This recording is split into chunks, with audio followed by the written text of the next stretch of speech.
Welcome to Ask the Expert North Texas here on News Radio 1080 KRLD. Thanks for staying with us. I'm David Rankin. And I'm Kristen Diaz. October is Domestic Violence Awareness Month. Advocates across the nation, they're coming together with the common goal to end domestic violence. On today's Ask the Expert, we have Kim Stephens-Olusanya, who joins us in the KRLD Zoom room. She's the founder of Action with Compassion. It's a nonprofit that supports victims of domestic violence by raising funds through cultural events like fashion shows and art exhibits.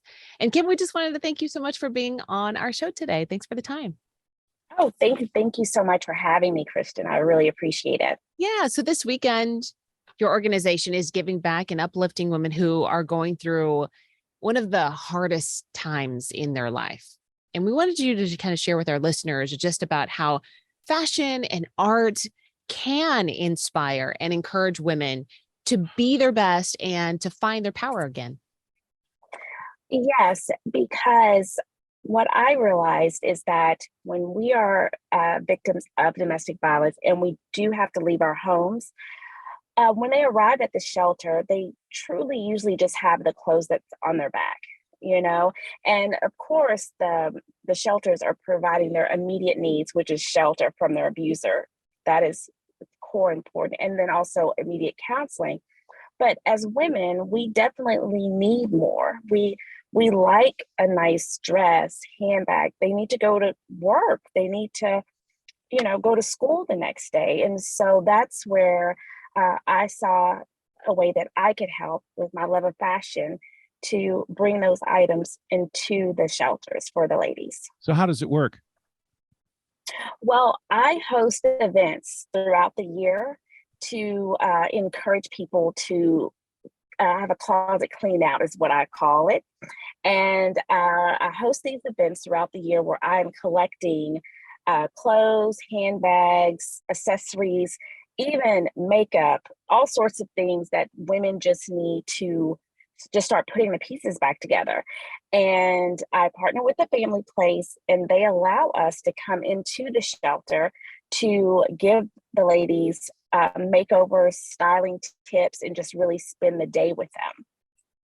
So that is what we're doing. And we're doing one this Sunday, actually, on the 9th. How does that going to work this weekend? And how is that part of, your bigger goal? Well, what this weekend, what we'll do is I have volunteers that are hair and makeup artists and people that are actual fashion stylists in Dallas. So we go into the shelter with racks and racks of clothes, accessories, shoes. We have sign-up sheets, so we're doing hair and makeup at the same time. And how I like to notice is that when they come there, when we walk in, they're just really still in their house clothes, all sorts of things. But once we start working with them, it's almost like a runway.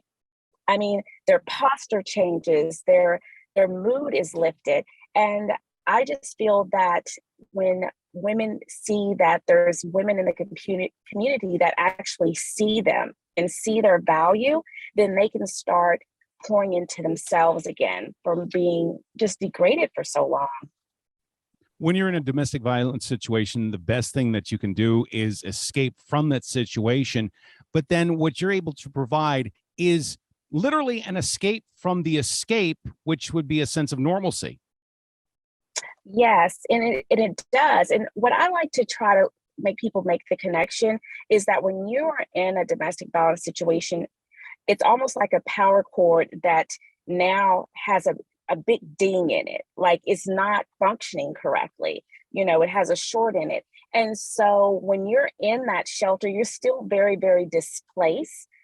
And what we try to do is to let them see survivors as myself and talk to them about how our lives are now so they can see people that have come through the storm that they're currently in, and give them a pathway and just hope for them that they can see to just keep going through it. So that's really what we try to, encourage them and for them to see. And then also, let them feel it. And when the clothes that we're giving, and I have great people that support me, so let me just say that, we give new and gently used clothes only. These women are already broken. So we don't give what we're through with. We give them, we give till it hurts. And I have a lot of boutiques that literally give me their inventory off their racks. I was visiting with Abby Farron today, getting clothes and clothes of racks of clothes, brand new. So we just like for them to see the value that we see in them, even though they may have lost that for themselves. And I wanted to talk about that. You said you yourself are a survivor. It seems like as women, we give, give, give. We are the last one on our list at the end of the day. And so our appearance, our self-care can be that last priority. I remember my dad used to always say, look good, feel good, because he used to always like to get dressed up. How powerful is that towards ending the cycle of domestic violence when you have a woman who looks good, feels good, and has that self-confidence? How big of a component is that in recovery and ending also the cycle of domestic violence? I'm going to speak for myself from personal experience. At one time, when I left my abuser, my weight max at 326 pounds. I didn't grow up heavy. So I think what happened was I was just kind of self-medicating with food and coping. And so once I left, I felt bad on the inside and I didn't like what I looked like on the outside. And so it was so distraught till I started with shoes because that's the only thing that could fit that was still really cute. So I just started buying myself shoes. And I started feeling better. And it just slightly changed. And then after I was losing weight and things, I hired a hair and makeup artist, Miguel's a really good friend of mine. And it would be days where I didn't want to go. I didn't want to get up. He says, let's get you made up. If you still don't want to go, you can stay home. Do you know I never stayed home once? So I know that people say healing comes from the inside out, but for me, it was definitely, I started liking and loving the way I looked on the outside. And then I started feeling better on the inside. And then I started demanding a certain amount of respect in treatment and setting healthy boundaries. So I feel that it's extremely important. And that is the reason why I truly decided that this is how I wanted to help women that are current victims. I needed them to feel better when they looked in the mirror so they can say, I deserve better. When you have these events, what is it like to watch these women come in and see everything that you've got lined up for them, and they realize this isn't going to cost me anything, that they become empowered by this, don't they? Oh, yes. I mean, when I tell you so many of them now I have connected after they have come out of the shelter because they have steps, they go to independent housing and things. They literally, at one time, a lady actually brought me a pair of Christian Louboutins back to me. And she said, I think you put these in here by mistake. And I said, do they fit you? And she said, yes. And I said, well, they're yours. And I mean, how she radiated and was so happy. They're so thankful to me, but that what I felt when I saw her is priceless for me. It's really, changing. I really feel it changes people's lives because they are just feeling better. They see that they're not getting hand-me-downs. We see their value, we see their potential, and we want them to feel it and know it too.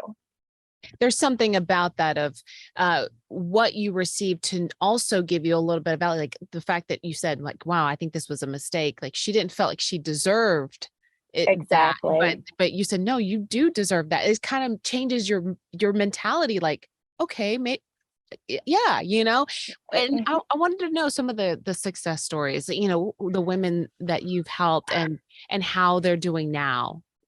Yes, I have a lady who now is a nail a tech, and she had twins in the shelter. Can you imagine? You have twins, you're living in the shelter with infants. And she ended up getting a scholarship that we did. She went to nail school and she's working in a salon. She's happy, she's doing well. And and for her to feel that I played a part in that, it's amazing. It's Talk about truly amazing. talk about the importance of also how events like yours help not only the women themselves but their kids as well. Yes, because most of the women that are in the shelter, unfortunately, has small children. This year, and actually, we're doing clothes for them as well because they have to relocate in schools like instantly and go to another school. So we're doing that, but it's unfortunately what sometimes the ladies what makes them leave is when their abuser starts hitting the children. That's usually a trigger for them to say, I have to do something. And so, it's really giving them an outlet and saving and giving them that protection. And that's trauma that those kids are not going to have to grow up with because the cycle of abuse, what you see, you can, you know, do again, or you'll think that's acceptable. That's how someone shows you love. So it goes both ways. So the sooner we can get kids out of those situations, the better it is for them right now and in their future. This we spoke briefly yesterday, and we mentioned how, I mean, this is great to have 1 month that dedicated to this, but domestic violence happens year round. How can we support your organization, and what do you think is important for people to keep in mind all year round, that there are domestic violence victims and survivors that are around us constantly, and we may or may not know it? Yes, what I do is I'm a support for the family place 365 days a year. If there is someone that I was contacted, they needed scrubs, they couldn't go to work, we're going to go provide them scrubs that day. Whatever that they need throughout the year, we provide that for them. Um, when it comes to clothes, accessories, that sort of thing, so they can continue to go to work, go to school, the kids can go to school. So that's what, and any support that I can get is I'll post and say, oh, I need this. When I say that, I really need it. I'm looking for someone, and I am committed to supporting this house. So if there's something that I cannot get donated, then I purchase it myself. I, it's a commitment that I have to help as many women as I can. And then also, what people need to understand is that 1 in 4 women are victims of domestic violence, and it can be financial, emotional. So I think that we all know someone. And if you know someone that is, being abused, then you should say something. We need to remove the shame from it and get people help as soon as possible. Do you think there'll ever be a day where this is not an issue? Unfortunately, I hate to say that. Unfortunately, I don't think so. I think that there need to be stricter penalties on abusers. I think that kids need to be empowered in school with counseling where they can feel that they can report and have that safe place. So I do think things needs to change to improve to lessen it, but I feel that it'll always be I think it'll always be a problem. I don't want it to be always 1 in 4. Yeah, Yeah. we definitely have a lot of work to do, right? Until we can Yes, see a the lot of end of work the to do. tunnel. But it's amazing to know that we have people like you, Kim, and all of your helpers, and all of your Yes. survivors, and those who have helped, along the way with the family place as well, that are trying to make an end to this. So we appreciate you and what you're doing. And thanks for being on our show today.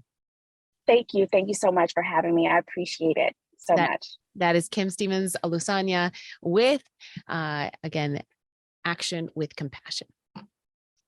Thank you.